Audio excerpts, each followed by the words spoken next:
Això és Cultura FM i d'aquí un instant comencem Salut i qualitat de vida.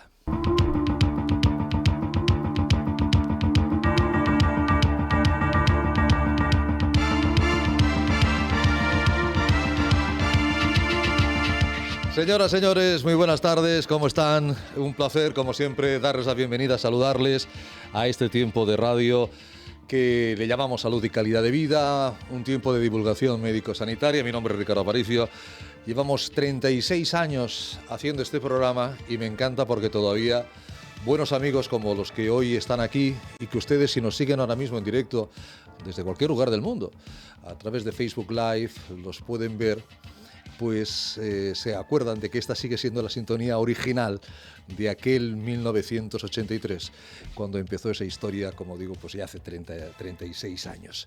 Gracias por acompañarnos, sean todos bienvenidos. Hoy la hipertensión arterial, hoy la arteriosclerosis, las complicaciones, temas de angiología, de cirugía vascular y también los bulos sobre temas farmacéuticos. Hablaremos esta tarde-noche aquí en este tiempo de radio, en los próximos 57 minutos exactamente. Así que, sin dilación, con Aleix Alari en la dirección técnica y realización, nos ponemos en marcha.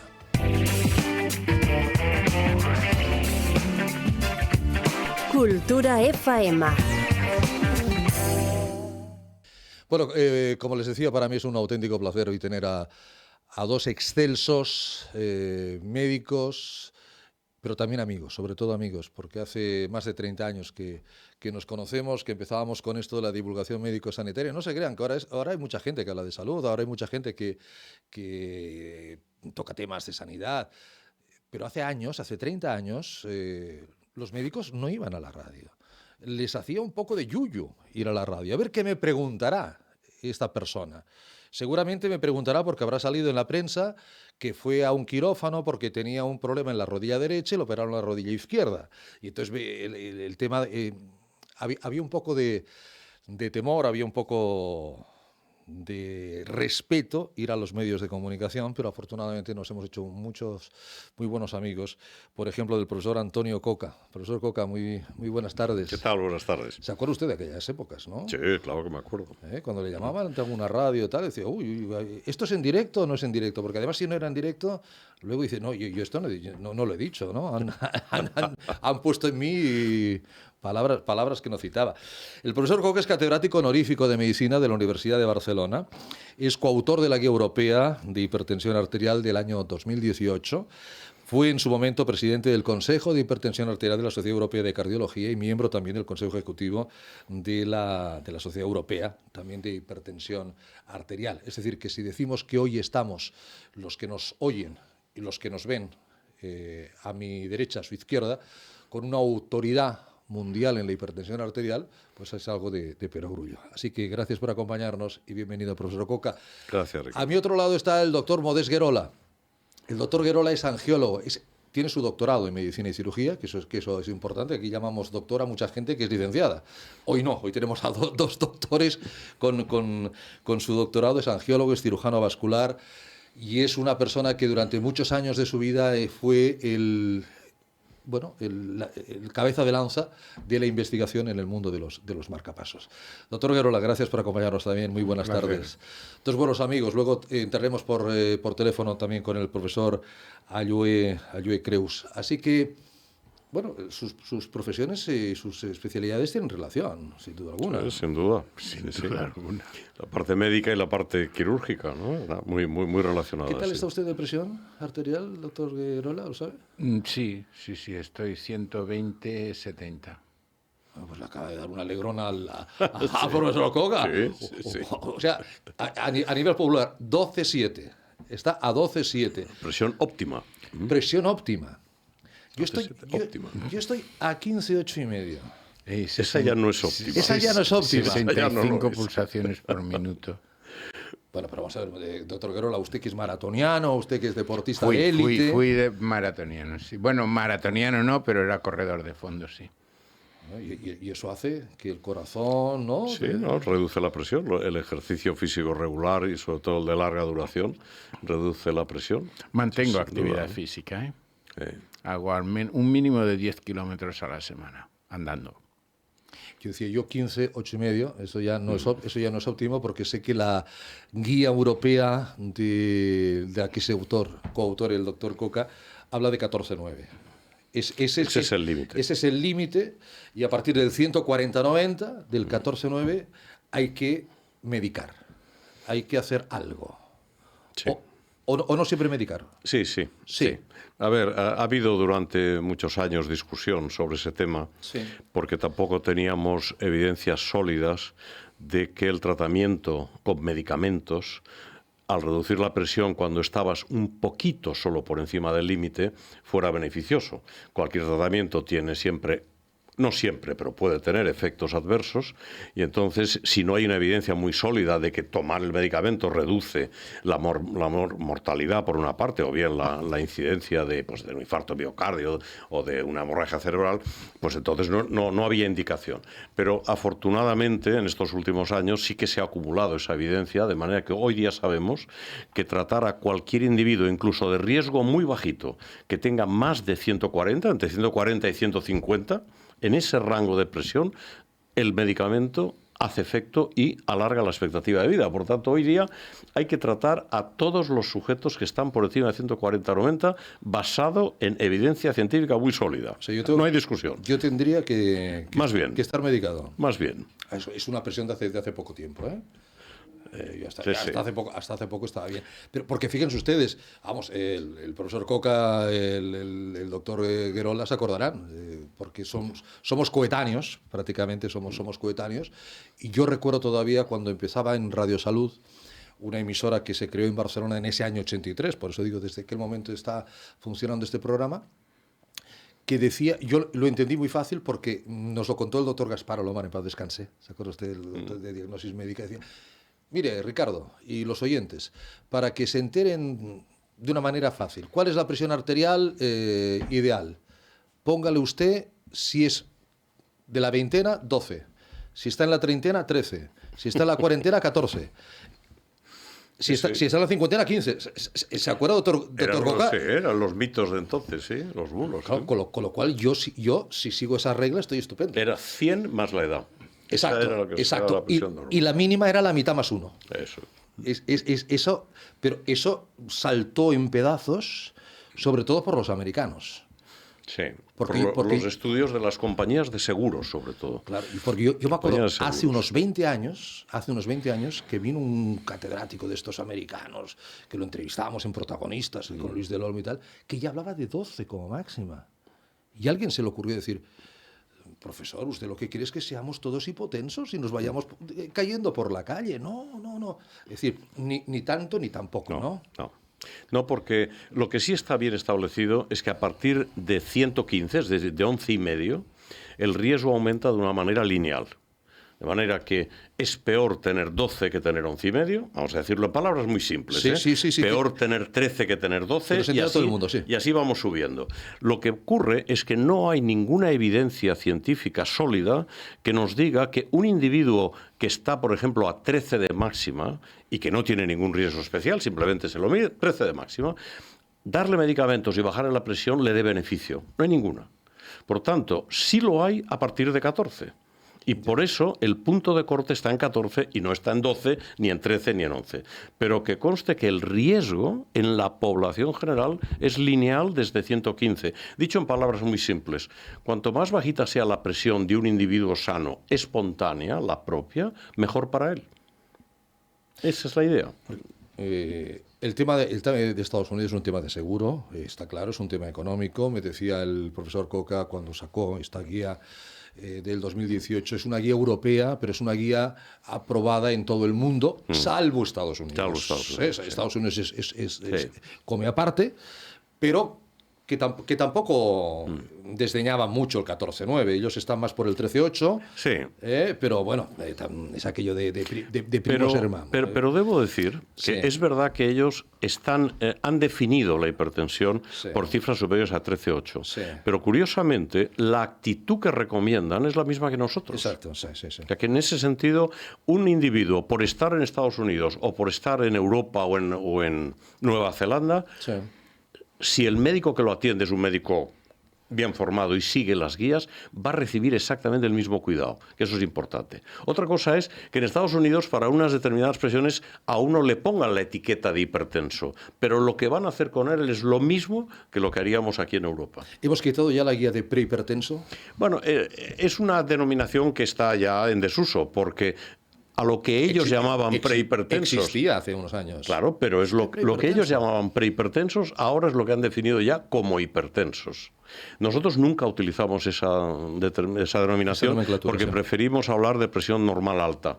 Es presión normal, pero es verdad que está en el rango más alto de la normalidad, ¿no? Doctor Guerola, cuando quiere intervenir solamente lo tiene que decir, ¿eh? Tiene el micrófono abierto. Es que, la toma de la presión arterial es un punto muy importante. Hombre, claro.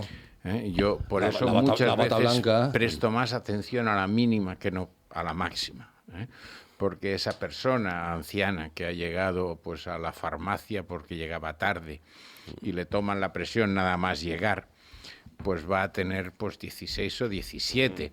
Evidentemente no se le puede tildar de hipertenso cuando acaba de hacer una actividad física superior a, digamos, cuando se ha cansado intentando llegar a esa hora a la farmacia. No, y que además está nerviosa nervioso por si le van si le van a medir una presión alta. La presión que se toma muchas veces en urgencias.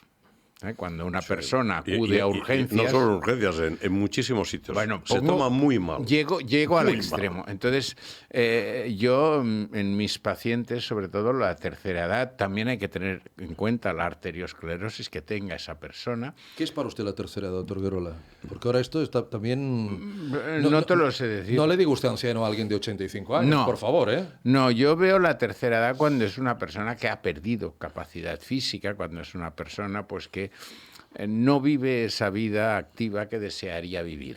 Entonces estamos en tercera edad. Desde mi punto de vista, no hay una definición explícita, sino es delante de la persona que tienes. Bueno, tal vez ahora se le puede decir tercera edad, pero diciendo, es que ahora hemos aprendido que hay una cuarta edad también, ¿no? O sea que... Bueno, no le pongas tantos. ¿Sabes qué ocurre? Los puntos de corte por edades biológicas, la que pone el DNI, son, yo diría, a efectos laborales, sobre todo. Cuándo te vas a jubilar, cuándo empiezas a cobrar la pensión y tal. La edad biológica real, que es la que a nosotros nos interesa, no la marca el carnet de identidad, sino que la marca tu situación biológica personal. A ver, 65 años en términos habituales, normales, hoy en día a nadie se le puede decir que es un anciano. No, de tercera edad. Excepto que esté hecho una piltrafa. Los hombres... Excepto, efectivamente. Cuando tenemos una cierta edad, tenemos un cierto grado de arteriosclerosis. Puede haber tercera edad en 40 y pico años o en 30 y pico de años. Yo a mis pacientes les explico que cuando medimos la presión, medimos la resistencia que opone la arteria a cerrarla, mediante el manguito. Claro, se supone que esa arteria es elástica y no comporta ninguna resistencia a cerrarla. Pero hay personas en que hay un cierto grado de arteriosclerosis y hay que calcular esa presión, que no es presión sanguínea, sino que es presión arterial. Tengo un paciente cuya presión normal en el brazo derecho es 360, 36. Bueno, no la normal, la que él tiene. La que él tiene. Y eso corresponde, 36, corresponde a 11,5. Sí, no, es una barbaridad. Pero a ver, ¿qué tiene que ver el brazo derecho y el brazo izquierdo? ¿Hay diferencia? Porque en el brazo derecho le hice una radiografía, se veía perfectamente la arteria calcificada, no hacía falta poner contraste. Vale. Entonces yo lo llevé a la clínica, le hice una punción arterial, medí la presión arterial directa, a la vez que medía la presión braquial, y encontré la diferencia porque ese pobre hombre iba a urgencias. Cada vez que iba al médico de cabecera lo enviaba a urgencias porque tenía 30 y pico de presión. Le daban hipotensores y el hombre salía de urgencias que tenía que volver al cabo de un minuto con una hipotensión, con un mareo brutal. Míreme el lado izquierdo, Sí. Aprovechamos que tenemos aquí a dos grandes comunicadores, porque además son grandes comunicadores. ¿Qué pasa, profesor Coca, en el cuerpo de una persona que tiene 14 de máxima o que tiene 17 de máxima? O que tiene 17? ¿Cuál es la diferencia y cuál es el riesgo de este aumento? Vamos a ver, la presión arterial es una fuerza física necesaria para mover la sangre. Sí. Entonces, la sangre tiene que llegar hasta el extremo del dedo gordo del pie, Sí. la parte más distal. Y tiene que llegar hasta el extremo del cerebro, de la cabeza. Y después decirle a Newton, te equivocaste, querido, que la ley de la gravedad la superamos. Claro. Entonces, como necesitamos que la sangre llegue a la distancia que hay entre el corazón y la parte más distal, eso es a favor de gravedad si estamos de pie o sentados. Sí. Pero para ir al cerebro es contra la gravedad. Claro. Entonces, eso, vamos a decir que en palabras llanas y muy sencillas, hace que todos los mamíferos tengamos un corazón adaptado para impulsar la sangre mediante los latidos a la presión que necesitamos para que llegue correctamente a la parte más lejana, que es el cerebro. Sí. Eso explica, lo digo porque esa anécdota puede hacer entender a mucha gente, sí, por qué la jirafa, por ejemplo, tiene una presión enorme, altísima. O las ballenas.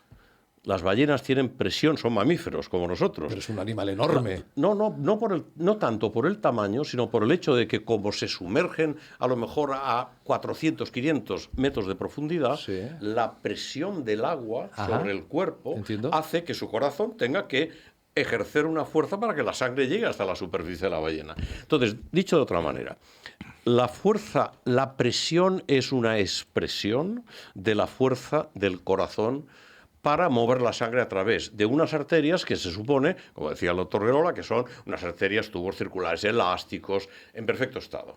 Entonces, ¿qué ocurre cuando esas arterias ya no están en perfecto estado? Porque se han endurecido, pues oponen más resistencia. Luego el corazón va a tener que hacer más trabajo. Tendrá que trabajar más, tendrá que subir la presión para que esa sangre pueda atravesar esa zona de resistencia. Y por tanto, la presión no es más que un marcador de lo que está ocurriendo en nuestro corazón y en nuestras arterias. Cuanto más alta es la presión, es una traducción de que las cosas van muy mal. ¿Y puede provocar? Bueno, puede provocar las complicaciones que conocemos muy bien, que son todas las complicaciones de la arteriosclerosis en el corazón, en el cerebro, en el riñón y en las grandes arterias.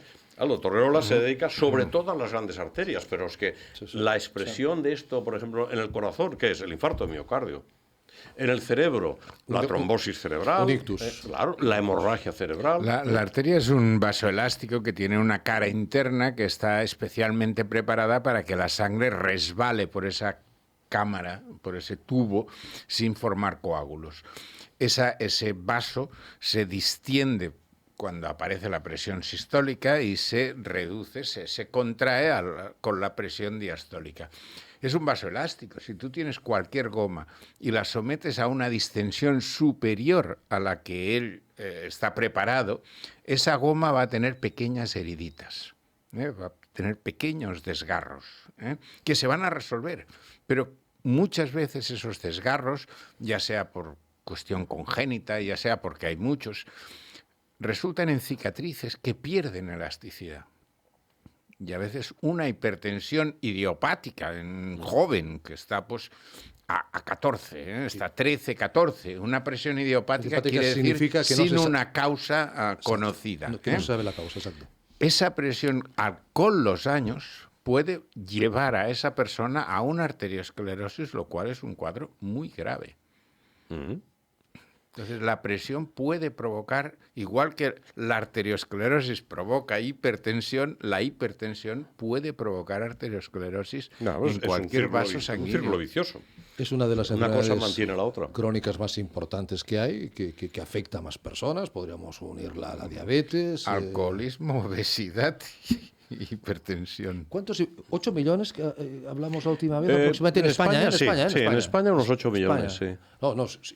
Es un tercio de la población. Eso es lo que te da una idea de la prevalencia bien estudiada. De la población adulta. De la población de más de 18 años. La población de más de 18 tienes años. que descontar a los niños adolescentes. Claro, somos 47 millones, estamos contando un tercio sobre 24 millones. Sí, tienes que contar hipertensos en España, 15, 30, 45. Yo creo recordar que las últimas estadísticas estaríamos cerca de 10 millones. Cerca de los 14 millones. De los 14, ¿eh? Bueno, claro, Sí. 14 sería Date 28, cuenta de una 42. cosa. ¿Sabes por qué te digo esto? Porque la pirámide ya no es la pirámide deseable de población. Ahora, por desgracia, cada vez es más cilíndrica, Claro. porque hay menos niños y más ancianos que sobreviven. Claro, por encima de los 60 años, las prevalencias ya no son de un tercio, son del 60% o 70%. Esto lo tenía apuntado, profesor Coca. Futuro más hipertensos, sin duda alguna. Seguro, Sin duda segurísimo. Y yo creo que en parte es la mala alimentación que tenemos. Es una de las razones, sí. Y la mayor longevidad. alguna. Pregunto, ¿eso provoca un gran gasto económico para las Terrible. arcas del Estado? Terrorífico. Pero terrorífico, inimaginable. ¿Sí? O sea, cuanto más viva la población de un determinado país, su gasto sanitario será terriblemente superior.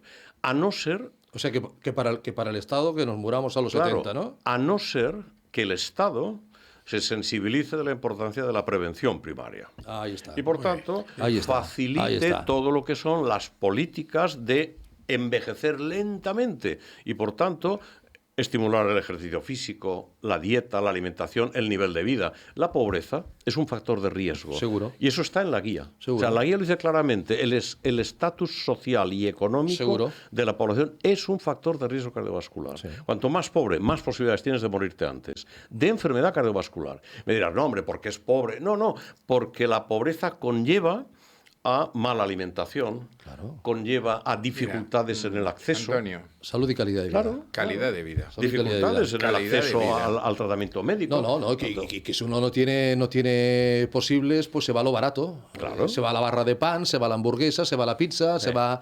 Y normalmente ¿Eh? los mejores alimentos no son los más baratos. No son los más O sea, baratos. el aceite de oliva es Efectivamente. notablemente más caro que una margarina de un supermercado. ¿no? Naturalmente. Sí, señor. Naturalmente. Ese es el problema. Entonces, claro, lo que pasa es que siempre decimos, y es la máxima de medicina, mejor prevenir que curar. Seguro. Siempre se ha dicho. Segurísimo. Pero ¿por qué no se invierte en la prevención? No, porque es un gasto a lo mejor tremendo en un cribado, y no hablo ahora de hipertensión concretamente, cáncer de colon, por ejemplo, un cribado. No, eso es carísimo. Bueno, ¿qué es más caro? ¿Ya estás pinchando, Ricardo? No. Yo lo que usted quiera, doctor Guerola, ya lo sabe. ¿Qué es más caro? ¿El ahorrarte en la prevención o luego los ingresos repetitivos? Depende de cómo contabilices el gasto. Si contabilizas el gasto a fin de mes, cada mes cuentas cuánto voy a gastar en sanidad este mes, entonces es mucho más caro la prevención. Eso lo cuenta el gerente del hospital. Ya no entro en eso. No, Pero eso lo digo yo. si cuentas a 5 años, 10 años vista que el gerente, no el gerente, el administrador ya habrá cambiado, por lo tanto no le interesa. Entonces a 5, 10 años vista es mucho más barato prevenir que no tratar. No, es que le iba a decir, no únicamente es el gerente del hospital, es el político de turno, que también va a un Sí. cortoplacismo, Sí. que en teoría es a 4 años, que estamos viendo que en España eso ya se ha roto, porque llevamos 4 en 4 años, o sea que aquí ya la media es de un año. Y claro, esto es terrible. Terrible. Terrible porque no hay visión de futuro. es porque no hay visión a largo A plazo. largo plazo, claro. La visión a largo plazo la tienen los técnicos, o sea, cuando hablamos de los políticos, hay gente que a veces puede confundir. Un ministerio de salud o un ministerio de sanidad tiene determinados trabajadores, vamos a decir, funcionarios altamente cualificados que son independientes de los políticos, que Eso están es, allí. eso es. Entonces, estos grupos, equipos de profesionales de la salud están muy preparados. Yo conozco a muchos del Ministerio de Sanidad y de la Consellería aquí de Salud de aquí de Cataluña, que son gente muy preparada. Que son en los que se apoyan los ministros Claro, de turno. pero el problema es que ellos necesitan, para hacer su trabajo, que los políticos de turno les aprueben los presupuestos necesarios. Ahí están los y ahí es presupuestos. donde viene el problema. Y ahí es donde entran los políticos que sin tener ni idea, porque no me diga a mí, ya me podrán convencer de lo que quiera, salvo... O sea, que un ministro de Sanidad no tenga ni idea de lo que es la medicina o la salud, a mí me cuesta entender. O sea, yo entiendo que pueda ser ministro de Sanidad una persona que no tiene nada que ver con la sanidad, salvo que fuera una mente privilegiada. Un gran gestor. O un gran Leonardo da Vinci capaz de asumir en muy poco tiempo las necesidades. Si no es así, es complicado porque el político tiene que entender lo importante que es la prevención primaria, que hay que invertir dinero en que la población coma mejor, en que haga una vida más saludable, que haga más ejercicio. Eso hay que estimularlo desde arriba, si no la gente no lo va a hacer. Por ejemplo, uno de los detalles, esos que hablábamos del por qué los americanos pusieron el punto de corte más bajo. Es una tontería, pero ellos sí que han hecho números a muy largo plazo y se han dado cuenta, las aseguradoras, por el sistema de salud, que a una aseguradora le conviene poner la alarma antes, no esperar a que el paciente tenga 14,9 para que acuda como enfermo, sino si yo ya le pongo la etiqueta de enfermo cuando tiene 13,8, irá a ver a su médico y la aseguradora se preocupará de que el médico siga unos protocolos que hagan que este hombre o esta mujer tenga una vida saludable y su presión no le suba. Claro. Eso es más barato. No gastará medicamentos. Claro, no gastan en medicamentos, gastarán en medidas de prevención, en visitas médicas. En zapatillas de deporte y en mejor alimentación. Voilà. ¿No? Ese es el kit de la cuestión, ¿no? O sea que la prevención, nadie duda de que es lo mejor. Ahora, ¿y cuándo empieza la prevención? En los niños. En los niños. En los claro. niños. Sí, señor.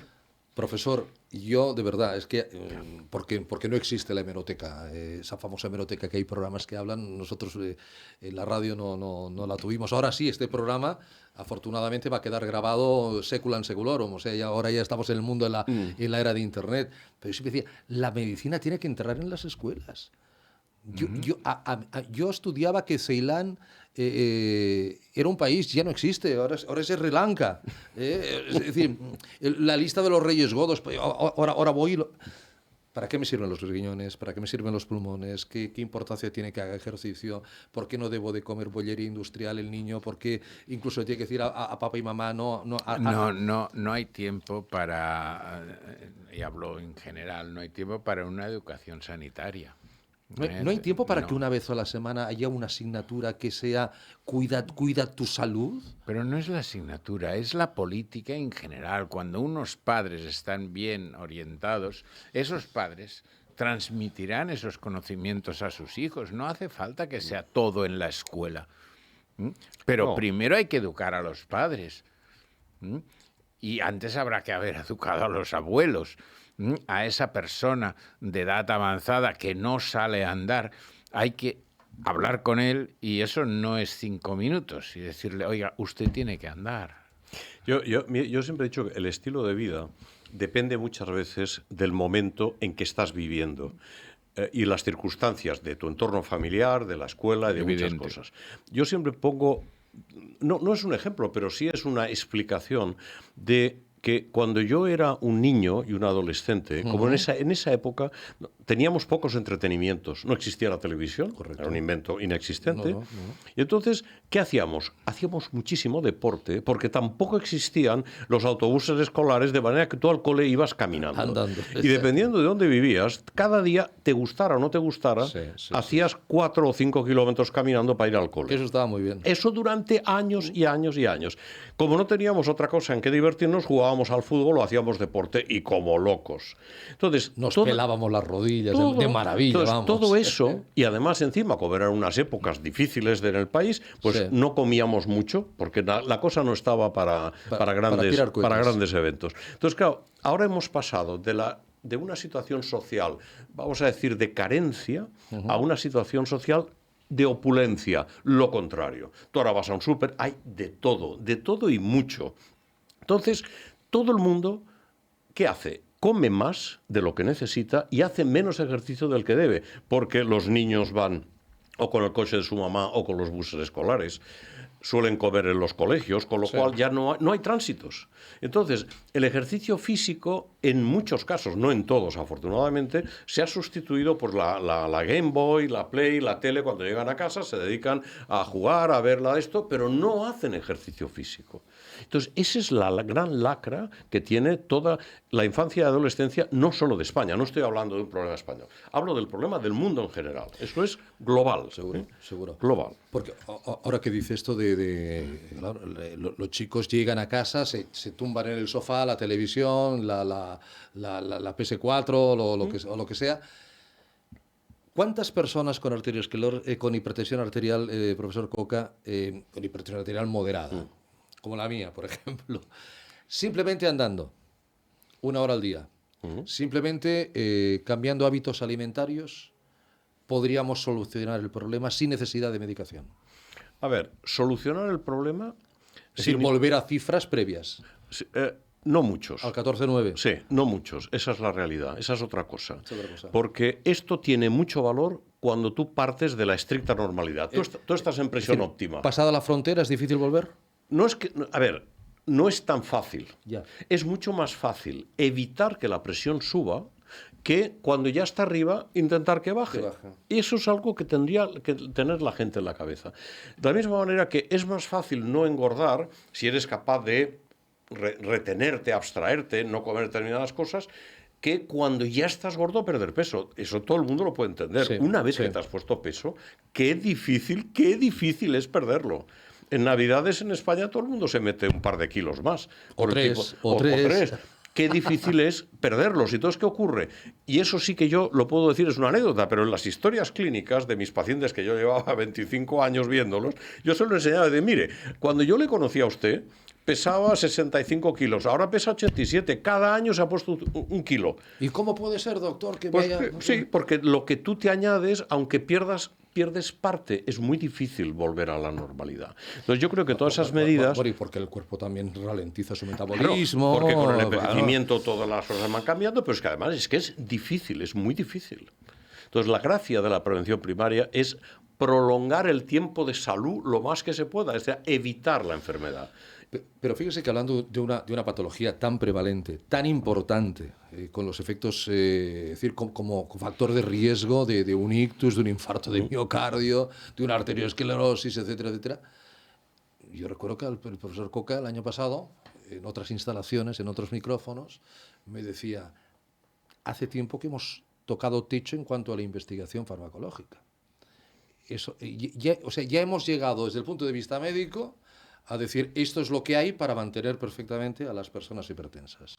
En el caso de la hipertensión. Sí, en el caso de la hipertensión. El caso de la sí. hipertensión, ¿eh? A ver, más que haber tocado techo, que es, yo no creo, nunca se toca techo. Eso sorprende un poco, decir, bueno, se puede evolucionar porque hay avances, ¿no? Porque sí, nunca se toca techo. Lo que ocurre es que con lo que disponemos ahora podemos manejar a la inmensa mayoría de los pacientes de una manera segura, eficaz, y por tanto, si los tratamientos se hicieran correctamente, sí, la cantidad de pacientes que normalizarían la presión sería enorme. Podríamos tener hasta éxitos del 80-85%. Esa es la realidad. Si los tratamientos se hicieran correctamente. Esa es la cuestión. Claro. ¿Qué es no hacer un tratamiento correctamente? El tratamiento no solo es tomarte la pastillita, que es lo que el paciente acepta.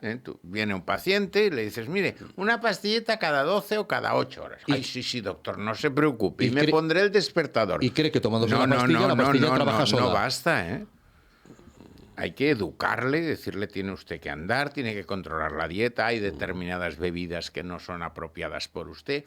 Si el paciente colabora, podemos tener una cantidad de éxitos brutales. Sí.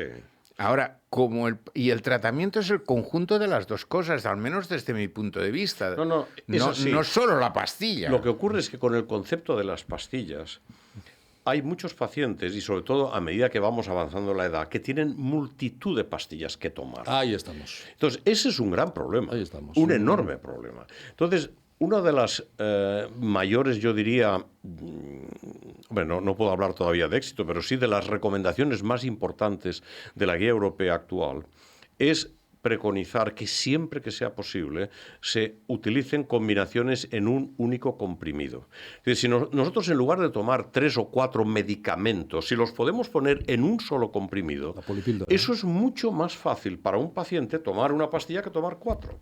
Y sobre todo, en el caso de la presión arterial, que sean de medicamentos que tengan una duración de acción de 24 horas y que tú tomándote una al día estés cubierto. O sea que ese es uno de las claves del éxito de lo que tú decías de la adherencia al tratamiento, es decir, que el paciente se adhiera a un tratamiento mejor o peor depende de lo fácil o de lo difícil que se lo pongamos también. Pero aquí falta la colaboración, la conexión, digamos, el conocimiento entre distintos centros y distintos especialistas, porque muchas veces van independientes y un especialista receta un producto, llega al otro y le dice, uy, tienes un efecto secundario de ese primer producto, así es que te receto otro producto, cuando el resultado sería quita ese producto y cámbialo por otro. Y esto, yo me he encontrado pacientes que han llegado a mi consulta, a una primera consulta, tomando 9 o 10 medicamentos al día. Y no había que darles más, había que quitar. ¿Qué? Sí, sí. Entiendo que un hipertenso lo que debe hacer es andar todos los días. Por ejemplo. Y un no hipertenso también. Ellos lo debieran hacer toda la población. No, pero el hipertenso Pero- dice, tengo artrosis. Pero seguro. Y me duele al andar, con lo cual si me duele al andar no ando. Sí. Y te va a doler más Es un problema y andarás ese, pero menos. hay ejercicios sustitutivos. O sea, todo lo que sea presionar las articulaciones y provocar dolor se puede sustituir por tipos de ejercicio en ingravidez. Por ejemplo, la natación. Para el que no pueda caminar, la natación es un magnífico ejercicio. Y de hecho hay mucho paciente que lo hace. Gente mayor que va allí y hace su Y natación. el es un buen ejercicio isométrico. Sí, también. ¿Qué es el El ejercicio? ejercicio isométrico es Quietos. hacer un ejercicio sin someter a esa articulación a la Fuerzas, carga del sí. cuerpo. Por ejemplo, estar estirado. O en caso de rodillas, pues estar con la pierna ligeramente levantada, sin flexionar la rodilla, haciendo contractura de esas musculaturas. Y ayuda y mucho. funciona, En 2 o funciona. 3 meses puedes cambiar totalmente la sintomatología de esa rodilla. Hay una cosa... Perdón, Pero perdón. volviendo, no, lo digo para no dejarlo en el alero, Sí. a lo que decías del techo, de la investigación. sí. Una cosa es que como medicamentos antihipertensivos, lo que hoy día tenemos cubre los mecanismos conocidos que generan la enfermedad. Lo cual no quiere decir que no se descubra algún otro mecanismo que también está involucrado y al conocer el mecanismo podamos diseñar un medicamento que actúe contra él. Pero en lo que sí se han producido novedades muy interesantes es que como esto de la presión no va nunca solo, sino que va asociado pues, a la obesidad, a la diabetes, este conocido síndrome metabólico. Sí. Curiosamente, en la investigación del campo de la diabetes se han diseñado medicamentos teóricamente antidiabéticos, pero que reducen la hemoglobina glicada, o sea, el azúcar, vamos a decir, igual que los de antes, pero ahora resulta que estos nuevos salvan más vidas. ¿Por qué? Porque tienen efectos en otras cosas, por ejemplo, en la presión. Entonces, claro, si además de normalizar el gran metabolismo de la descubrimiento. glucosa, resulta que ayudan a adelgazar, Seguro. bajan la presión, ese es el camino de la investigación futura en nuestro campo. O sea, medicamentos que tengan acciones múltiples en lo que es el enfermar de la arteria. La arteriosclerosis. Pero aquí hay que hacer una valoración de cada paciente en particular. Claro. Siempre No hay se que puede personalizar. protocolizar. O sea, a todo diabético le damos esta pastilla. No, cada paciente es un mundo. Sí, Eso bueno, es. pero sabes que desafortunadamente vamos en ese camino de que no se individualizan los tratamientos, se generalizan. Menos de lo deseable, sí. Cada paciente es un mundo. Lo que sí sabemos es que los tensiómetros personales funcionan muy bien porque evitan la bata blanca que hablábamos antes de entrar en antena, la tensión de bata blanca, la señora, el señor que va y ya va nervioso. Porque llega tarde, como me comentaba el doctor Verola. Cuando sospechas una hipertensión, lo ideal es pedirle al paciente que te haga un calendario tensional. Entonces con el doctor entonces Coca, sí con el que profesor ves Coca, ya hablábamos de realmente cuál es la verdadera presión de este paciente en reposo. que hay que tomarlo en estado basal, en reposo, tranquilamente. Los tensiómetros, somos grandes defensores del tensiómetro. Seguro. Y eso ayuda al médico porque sabe que esa persona, bueno, si la conoce evidentemente, está, como ahora se dice, empoderada con su enfermedad, pues le habrá hecho una gran ayuda. Es una recomendación, Es de una hecho, de la recomendación. guía, el aumento de la llamada automedida de la presión arterial por el paciente en su domicilio.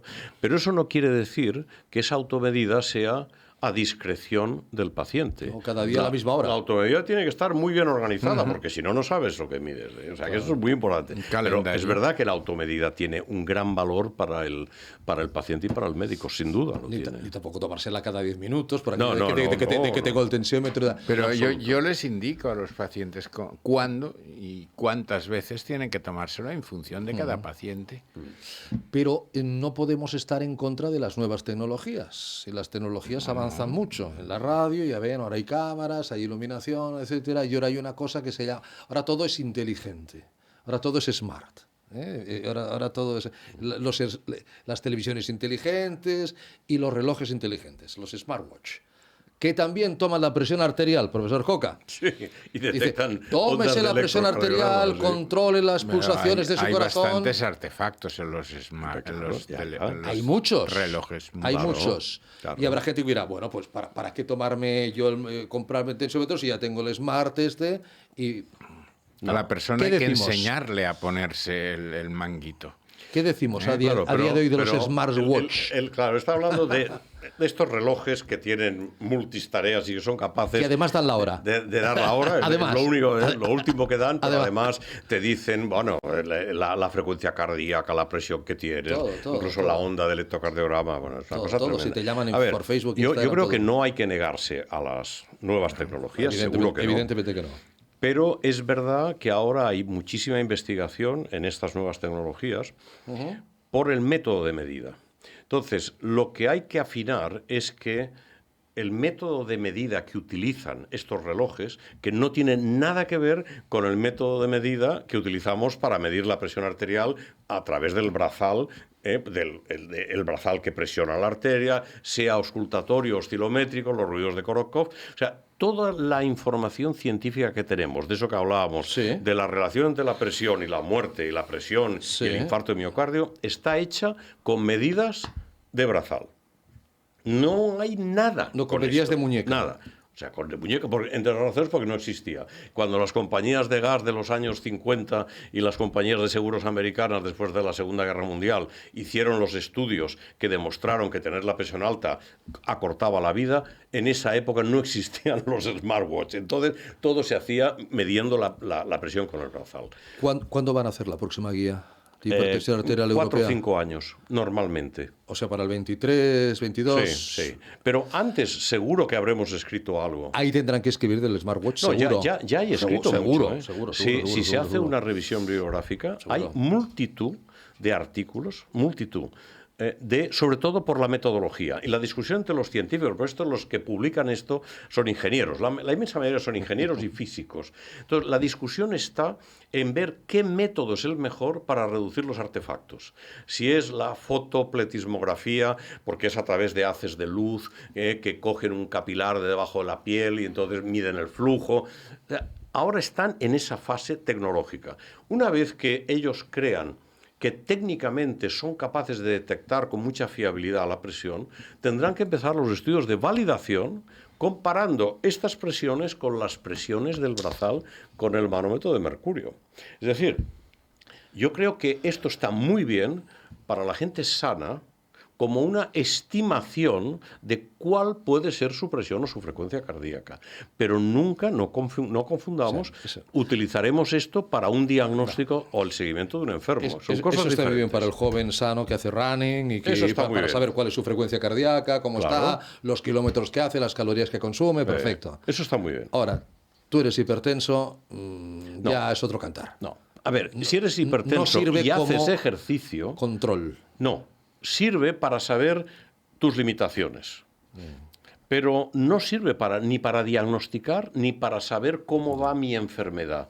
Para eso tienes que utilizar los manómetros validados, que ni siquiera son los de muñeca, son los de brazo. O sea, los manómetros son los de brazo. Hay un montón de factores que pueden alterar esa presión de esos manómetros automáticos. Por ejemplo, una simple arritmia cardíaca. Bueno, sí. Que no es banal. Pero una fibrilación auricular. Sí.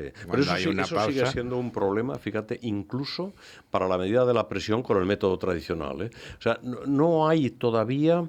Y eso que hace muy poco la Sociedad Europea ha escrito un artículo de posición sobre qué aparatos medirían mejor la presión arterial cuando un individuo tiene fibrilación auricular. Y es un problema porque... El método auscultatorio aparentemente es el mejor, pero tienes que esperar a que el paciente, en el momento que estás desinflando, tenga un ritmo más o menos Pero para eso somos médicos. Ya. Para eso somos médicos. Pero que te digo que lo de la fibrilación es un gran problema a la hora de medir la presión. Un gran problema. Has de saber cuándo tomar el valor.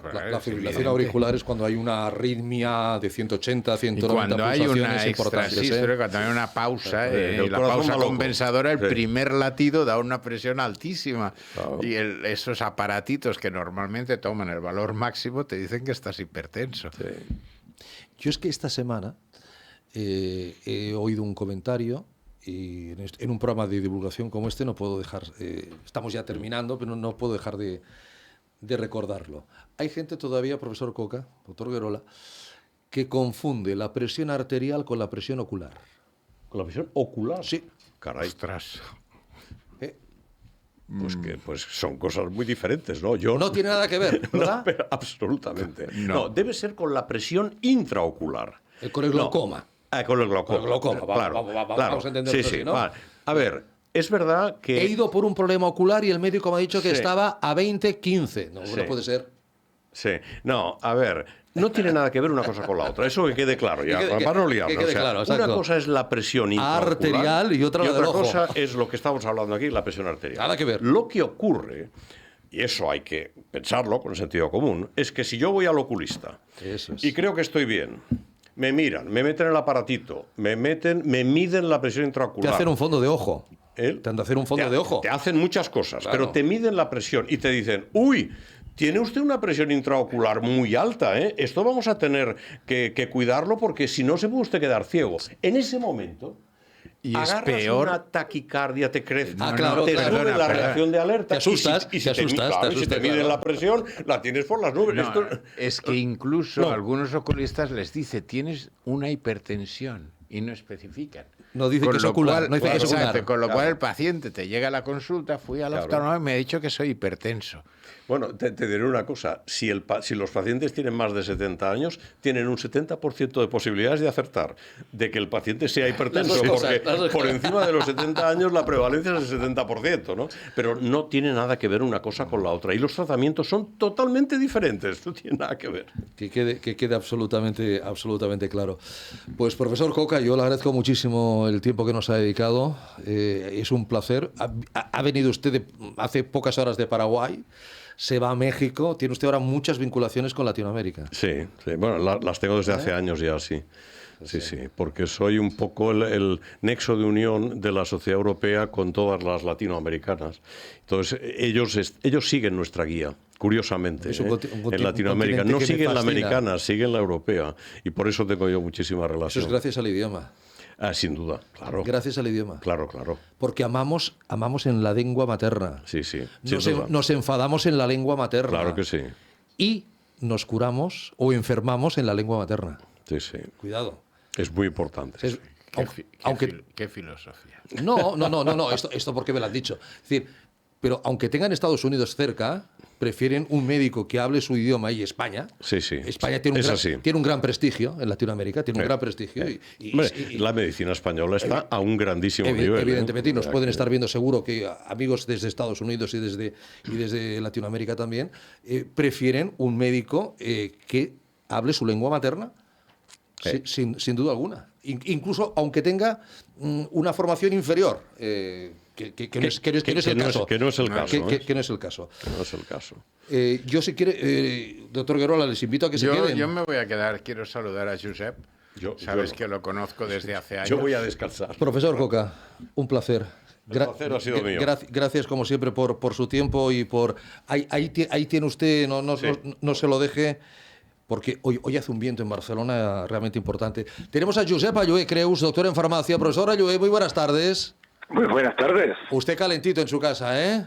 Pues sí, y aunque poco fresquito porque está entrando el aire hasta por la ventana de lo que sopla el viento hoy. Bueno, usted vive en zonas montañosas, en zonas fuera de la ciudad, y ahí en su casa está a cuatro vientos. Pues sí, estamos a cuatro vientos y la verdad es que cuando sale del coche el viento soplaba fuerte. Bueno, pero bueno, eso refresca la Bueno, el doctor Guerola también está a cuatro vientos en su caso, o sea que... Exacto. Buenas tardes, te estoy escuchando, ¿eh? Buenas tardes, ¿cómo estamos? Volve. El profesor Allué hoy viene guerrero. Hoy viene guerrero porque me ha pasado un link que tengo aquí que publicaba El País, Y dice, jarabes de la tos tan eficaces como el agua, una guía de lo que compra en la farmacia. Y esto es una asociación que se llama Farmaciencia, que ha hecho una revisión de la literatura científica para recomendar a sus colegas los remedios más adecuados, advertirles de aquellos que son inútiles o incluso contraproducentes. Y bueno, diríamos que el profesor Ayue no está demasiado de acuerdo con estos señores de Farmaciencia, ¿verdad? Hombre, yo que, empezando por el nombre de farmaciencia, aplico que el refrán tan español de que dime de qué presumes y te diré de qué careces, ¿no? Sí. Quiero decir, cuando uno tiene que decir que farma es ciencia, vamos a ver, la farmacia es ciencia y eso no hay ni que reivindicarlo, ¿no? Por lo tanto, cuando alguien ya se pone por delante y dice, no, yo soy la farma y soy la ciencia, pues es bueno. Esto me recuerda a mí en los fanatismos, las intransigencias, las inquisiciones y todos esos conceptos totalmente alejados de que son la ciencia. La ciencia, evidentemente, es la duda constante, la idea de superarse, de mejorar, de revisar, y por tanto eso es la ciencia. Quien no tiene capacidad de evolucionar, pues poca ciencia tiene. Pero además estos señores o estos caballeros dicen que han sacado una guía. Dice, la guía pone negro sobre blanco que algunos tratamientos para 19 de las dolencias más comunes, herpes, otitis, tos, cefaleas, son poco más que placebo. Y eso es lo que se vende en las farmacias, placebo. Bueno, tú conoces las farmacias, el doctor Aguilar también las conoce. Hombre, claro. Y evidentemente la gente acude a las farmacias. Y si la gente acude a las farmacias no es porque sean simpáticos, guapos o baratos, sino porque cuando se les aconsejan productos... Profesor, usted sabe que Salud y Calidad fue, yo creo que el primer programa que cada día tenía un farmacéutico en el programa. O sea, abierto a la farmacia, porque para nosotros el farmacéutico es un profesional imprescindible en la cadena de la sanidad, porque es el que está a pie de obra, siempre lo he dicho así, desde hace muchos años. Diga, Sí, no, claro. Entonces, a ver, está claro que lo que se aconseja en las farmacias y por interés propio del farmacéutico. Yo es que dudo que un médico recete nada, prescriba nada que piense que no es eficaz. Y también dudo, evidentemente, de que mis colegas farmacéuticos aconsejen a su paciente, a su cliente, una cosa que sepa que no le va a hacer efecto. O sea, es de aquellas cosas que dicen no tiene sentido. O sea, si quieres una demostración empírica de la realidad, es esa.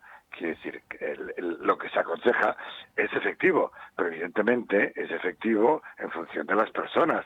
Y yo estaba escuchando antes las sabias palabras de doctor Coca y demás, y pensaba, claro, aquí la atención es una cosa personal, y las enfermedades son una cosa personal, y la respuesta a los medicamentos son una cosa personal, y por tanto, cada persona tiene un menor o mejor efecto. Pero vamos, dudar de la eficacia de lo que se aconseja en la farmacia, pues me parece, digamos que bastante bajo.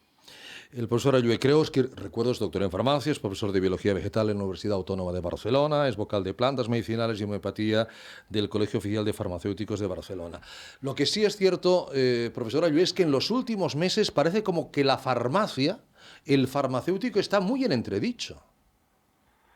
Bueno, porque desde las famosas listas del Ministerio de Sanidad, bueno, usted que es vocal de homeopatía, ya no digo, ahora todo esto, no sé, hay como una especie de ir contra. Bueno, yo no voy a decir nada, pero evidentemente es una acción organizada. ¿Organizada? Cuando una cosa está organizada, pues detrás de algún organizador. Yo no soy farmacéutico, ¿vale, Josep? Pero ¿quién puede organizar algo contra un colectivo tan importante como el farmacéutico? Pues, por supuesto. Ese colectivo está molestando al colectivo médico. El colectivo médico no tiene tiempo de atender... Usted es médico, ¿eh? Sí, por eso lo estoy diciendo. Le he tomado la palabra para que no sea el doctor Ayue el que tenga que defenderlo, sino que lo defiendo yo. Ese paciente que va al médico y no le presta atención y lo atiende en 5 segundos, en la farmacia lo escuchan, lo individualizan, que es lo que decíamos antes con el doctor Coca. Individualizamos el tratamiento. No tiene que pedir No nada. damos cualquier tratamiento, sino que para ti, porque tienes una determinada edad, porque ese farmacéutico sabe que es diabético, porque ese farmacéutico sabe que es hipertenso, le va a individualizar ese tipo de tratamiento vaporizador, mucolítico, lo que sea, adaptado a esa persona. Y eso está doliendo mucho. Oye, otra cosa, el farmacéutico sabe todos los efectos secundarios que puede tener por la polimedicación de ese médico, de esa persona, que a veces el internista sí lo sabe, pero el especialista no. Sí, antes el doctor Garola hablaba de los pacientes polimedicados, Sí, ¿no? sí. Claro, el que ve cada día a los pacientes polimedicados, ese es el farmacéutico. Eso es, claro. Que lo ve cada día y que en muchas ocasiones le dice, oiga, coméntele a este médico que también estás tomando usted esto. Porque a veces el paciente no le comenta al otro especialista que está tomando otro medicamento. Y a veces las historias clínicas pues no se cruzan y no se ven. Entonces en la farmacia le dice, oiga, ¿sabe qué pasa? Mira, aquí tiene usted 2 diuréticos y 2 diuréticos a la vez. No conviene mucho. Por tanto, hable usted con su médico, con el especialista. ¿Y sabes ¿no? cómo le sienta al médico que vaya un paciente y le diga que el farmacéutico le ha dicho? Sí, claro, yo lo entiendo, pero quiero decir, evidentemente cada uno tiene que asumir sus responsabilidades y el farmacéutico es un profesional sanitario. Es que yo siempre digo lo mismo, al contrario. Si ese farmacéutico no hace ese trabajo, puede ser penalizado por no hacer ese trabajo, Oye, porque forma parte de su mi obligación experiencia profesional. con los farmacéuticos es extraordinaria. Muchos, cuando he recetado un producto homeopático que no conocían, me han llamado para preguntar, para interesarse por los efectos y los beneficios de ese producto. O sea, es una persona que está interesada en adquirir conocimientos. Esto es magnífico, ¿eh? Esto yo siempre digo lo mismo. En el Colegio de Farmacéuticos de Barcelona tenemos una cantidad de actividades formativas. Yo creo que llevamos, no sé si son 10 o 12.000 farmacéuticos, que evidentemente algunos son repetidos, ¿no? Que vienen cada año a formarse en el Colegio de Farmacéuticos diferentes cosas. Son profesiones que necesitan actualizarse y cuando uno tiene que estar un poco al tanto de todo, que sea la gripe, que sea el resfriado, que sea la circulación venosa, retorno, etcétera, el farmacéutico tiene que estar constantemente actualizado porque las guías cambian, las indicaciones cambian y en nuestros cursos siempre hacemos venir a un médico para que nos explique la visión médica, las guías y que el farmacéutico pueda saber qué es lo que el paciente está recibiendo información del médico y de esta manera poder interactuar y también no meterse con el médico, porque sí, si nos metemos con un médico es porque hay un despiste, que nos despistamos todos, por supuesto. Ahí dice, se habla del binomio médico-paciente, pero aquí hay un trinomio, un trío, ¿no? Médico-paciente-farmacéutico. Yo siempre digo, ¿cuánto cuesta sacarse la carrera de farmacia? Son muchos años, asignaturas tremendamente complicadas, difíciles. Es decir, estamos ante un profesional tremendamente preparado, igual que los médicos, tremendamente preparado. Y lo es que una carrera de 5 años. Claro. ¿no?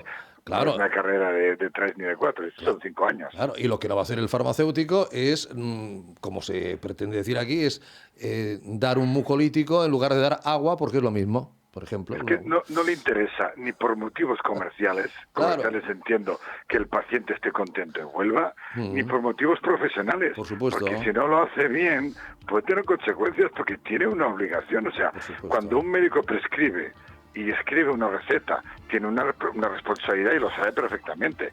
Cuando un farmacéutico hace una indicación farmacéutica, tiene esa misma responsabilidad. Por supuesto, estamos hablando siempre de síntomas menores. Claro. ¿Vale? Entonces, si yo aconsejo una cosa en la farmacia y me equivoco, puedo tener consecuencias. Claro. Por tanto, es que nadie tiene ganas de jugarse la vida por hacer el tonto. Bueno. Además, es que yo creo que médicos y farmacéuticos y otras profesiones sanitarias, por supuesto, cuando hay una persona que tiene un problema, Profesor, vamos a por eso. Se nos ha ido el tiempo. La semana que viene podemos seguir hablando de este tema, ¿le parece? Fantástico, estará un placer. Un abrazo. Gracias, doctor Guerola. Un abrazo. Ricardo Aparicio. Gracias, buenas noches. Buenas noches. Para ver.